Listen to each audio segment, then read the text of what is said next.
YCP పాలనలో ration shop వ్యవస్థ ఏ విధంగా అస్తవ్యస్తం అయిందో మీకు తెలుసు. ఇప్పుడు దాన్నంతా ఈ 11 నెలల కాలంలో ఏ విధంగా చేస్తే ప్రజలకు బాగుంటుందనే ఉద్దేశంతో పెద్ద అయినటువంటి సీఎం గారు చంద్రబాబు నాయుడు గారు కానీ, డిప్యూటీ సీఎం గారు అయినటువంటి పవన్ కళ్యాణ్ గారు కానీ, అదేవిధంగా ఐటీ శాఖ మంత్రి నారా లోకేష్ గారు, మన నాదెండ్ల మనోహర్ గారు వీళ్ళందరూ ఆలోచించి సూచనలతో ప్రతి ఇంటి వద్ద గతంలో లాగానే స్టోర్లు ప్రతి చోట ఇచ్చి ఎక్కడైతే 65 సంవత్సరాలున్న వృద్ధులకు కానీ వికలాంగులకు కానీ వాళ్ళ ఇంటికి ఇచ్చే విధంగా కూడా చేయడం జరిగింది. దానిలో భాగంగా నిన్న స్టార్ట్ అయింది. దానిలో భాగంగా ఈరోజు కూడా ఇవ్వటం జరిగింది. ఇదంతా ఎందుకు చెప్తున్నా అంటే గతంలో వాహనాల ద్వారా ఇచ్చి ఇంటికాడ వచ్చి హారన్ కొట్టినప్పుడు లేకపోతే లాక్ చేసుకుని వెళ్ళిపోతే ఆ బియ్యం ఇచ్చేవాళ్ళు కాదు. ఈరోజు ఆ పరిస్థితి లేదు. 1వ తారీఖు నుంచి 5వ తేదీ వరకు ఎక్కడున్నా కూడా వేసుకునే విధంగా, ఏ స్టోర్ ఉన్నా కూడా ఆ స్టోర్లో వేసుకునే విధంగా కూడా ఇవ్వటం జరుగుతూ ఉంది. ముఖ్యంగా బ్లాక్ మార్కెట్ అనేది అరికట్టేదానికి ఇది ఒక మార్గం. దీన్ని ప్రజలందరూ కూడా దృష్టిలో పెట్టుకొని ఎక్కడ కానీ అవకతవకలు లేకుండా మేము చేస్తున్నాం. అధికారులు కానీ స్థానిక ప్రజాప్రతినిధులు కానీ మీలో మాకు తెలియకుండా ఏదైనా జరిగితే కూడా మీరు మా దృష్టికి వస్తే మేము దానికి తగిన రీతి అధికారుల ద్వారా కూడా తగిన చర్యలు తీసుకుంటామని కూడా మీ ద్వారా తెలియజేసుకుంటాం. వెహికల్ ప్రతి ఇంటికి చేరవేస్తున్నాము, 4 ఇంటికి ఇచ్చేసి వీళ్ళేదో సంకలు విద్యుకుంటున్నారంటే కూడా విమర్శిస్తున్నారు. అంటే మీరు చూసుంటారు, గతంలో వాహనాలలో ఎలక్షన్ అప్పుడు తిరుమల లడ్లు పంపిణీ కానీ, గతంలో వాహనాల్లో వాళ్ళ ఇంటికి సంబంధించినటువంటి సామాగ్రి కానీ, లేదా గతంలో ఆ వాహనాల్లో స్మగ్లింగ్ కానీ ఏ విధంగా జరిగిందో మీరు చూసుంటారు. ఆ విధంగా ఈరోజు జరగట్లా. గతంలో కొన్ని సంవత్సరాల పాటు ఉన్నటువంటి వ్యవస్థను తిరిగి అదే విధంగా పెట్టడం జరిగింది. ఎందుకంటే వాహనదారుడు వచ్చి ఇక్కడ స్టోర్లో వచ్చి హార్న్ కొట్టి వేసుకుంటే వేసుకున్నట్లు, ఆ రోజు లేదంటే నెక్స్ట్ టైం ఉండదు. ఈరోజు ఆ పరిస్థితిలా స్టోర్ ఓపెన్లో ఉంటుంది. ఈరోజు కాబట్టి మరుసటి రోజు చేసుకోవచ్చు, మరుసటి రోజు చేసుకోవచ్చు.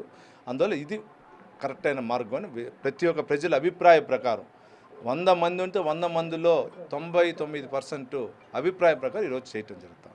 అంటే సమస్య ప్రధానంగా ఎట్లా జనాలు తీసుకుని ఇప్పుడు 60 ఏళ్ళ వాళ్ళకి ఇస్తున్నారు, గతంలో ఎప్పుడూ లేదు.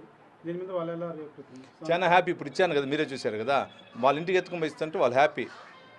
మాకు చాలు, ఈ విధంగా మాకు వస్తే చాలు అని చెప్పడం జరుగుతూ ఉంది. అదేవిధంగా వికలాంగులకు ఇస్తూ ఉన్నాం. వికలాంగులకు ఇచ్చేదాన్ని వాళ్ళు ఇంకా హ్యాపీ అవుతున్నారు. ఏ విధంగా అయితే 1వ తారీఖు మేము పెన్షన్ ఇస్తూ ఉన్నామో అదేవిధంగా ఇది కూడా అదే వ్యవస్థ. గతంలో చెప్పారు వాలంటీర్ వ్యవస్థ లేదంటే ఎక్కడిస్తారు పెన్షన్ అని. 1వ తారీఖు సెలవు అంటే 31వ తారీఖు ఇస్తూ ఉన్నాం.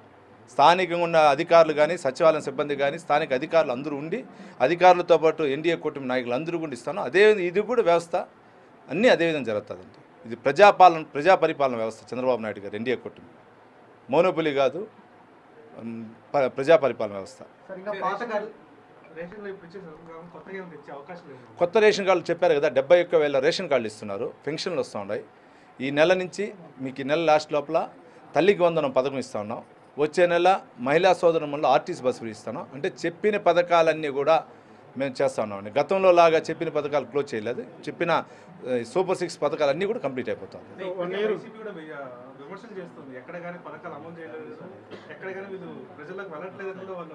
అంటే ఒకటండి, మీరు చూస్తుంటారు, చెప్పిన మాట ప్రకారం మొదటి సంతకం ఏం పెట్టారు, పెన్షన్లు పెంచాం. 2వ సంతకం డిఎస్సి ఇచ్చాం. 3వ సంతకం ఎక్కడెక్కడ ప్రాబ్లమ్స్ ఉందో హౌసింగ్ దానిపైన చేశారు. ఇప్పుడు అన్ని తల్లి వందనం ఇస్తా ఉన్నాం. గ్యాస్ ఇస్తా ఉన్నాం, గ్యాస్ ఇచ్చాం. ప్రతి ఒక్కరికి సంవత్సరానికి 3 సిలిండర్లు ఇస్తా ఉన్నాం. ఇప్పుడు ఆ 3 సిలిండర్ డబ్బు కూడా వాళ్ళ అకౌంట్కి వచ్చే విధంగా ఇప్పుడు ఏర్పాటు చేస్తున్నారు తొందరలో. దానిపైన కూడా అకౌంట్ నెంబర్లు వచ్చింది కాబట్టి ఇప్పుడు 3 సిలిండర్ సంవత్సరానికి ఒకసారి కలిపి ఇచ్చేసేట్లా, లేదా ఏ సిలిండర్కి ముందు ఇచ్చేది కూడా ప్రాబ్లం చేసుకోవడం, అది కూడా క్లియర్. అంటే చెప్పిన పథకాలన్నీ వచ్చేసింది కదా. ఇంక ఇవ్వాల్సిన తల్లికి వందనం, ఆర్టీసీ బస్సు ఫ్రీ, రేషన్ కార్డులు, పెన్షన్ అన్నారు. రేషన్ కార్డు, పెన్షన్ ఇవన్నీ ఈ నెలకు క్లియర్ అయిపోతాయి. అంటే ఈ నెలతో 100 ఏళ్ళ సంవత్సరం పరిపాలన పూర్తవుతుంది. ధైర్యంగా కూటమి ప్రభుత్వం సంపూర్ణంగా అన్నీ మేము అమలన్నీ చేసామని మీరు భావిస్తున్నాం. మేము కాలర్ ఎగరేసి చెప్పగలుగుతామండి. కూటమి ప్రభుత్వం చెప్పిన దాంట్లో 100 చెబితే 90% ఈ సంవత్సరంలో చేస్తున్నాం. నేను ముఖ్యంగా చంద్ర నియోజకవర్గంలో నేనే మీకు చూపిస్తాను. నేను ప్రమాణ స్వీకారం చేసింది 21వ తారీఖు. 21వ తేదీ నేనేమేమి చేశాను మీకు ఆరోజు చూపిస్తాను.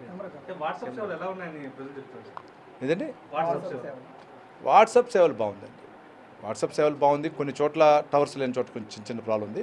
అన్నిటిని ఇప్పుడు మొన్న కలెక్టర్ గారి దృష్టికి కూడా మన చంద్ర నియోజకవర్గంలో కొన్ని మారుమూల ప్రాంతాలు రావట్లేదని చెప్తే ఆల్రెడీ దానిపైన కూడా త్రూఅవుట్ సెంట్రల్ గవర్నమెంట్తో పాటు స్టేట్ గవర్నమెంట్ కూడా ఎక్కడెక్కడ టవర్ లొకేషన్ లేదు వాళ్ళందరికీ కూడా వచ్చేటట్లు పెట్టమన్నారు. మన చంద్ర నియోజకవర్గంలో అదేవిధంగా 11 గ్రామాలు ఐడెంటిఫై చేసాం. అంటే ఇట్లా ఎర్రవారిపాలెం మండలం కానీ, చిన్నగొట్టిగల్లు కానీ, ఇక్కడ పాకాల మండలం కానీ, చంద్రగిరి మండలం కానీ, రూరల్ ప్రాబ్లం లేదు, ఆర్సీపురం మండలం కానీ, ఈ 5 మండలాల్లో ఐడెంటిఫై చేసాం. 5 మండలాల్లో కూడా తొందరలో ఒక నెల 2 నెలల అవి కూడా టవర్స్ లొకేషన్ పెట్టి క్లియర్ చేస్తాం.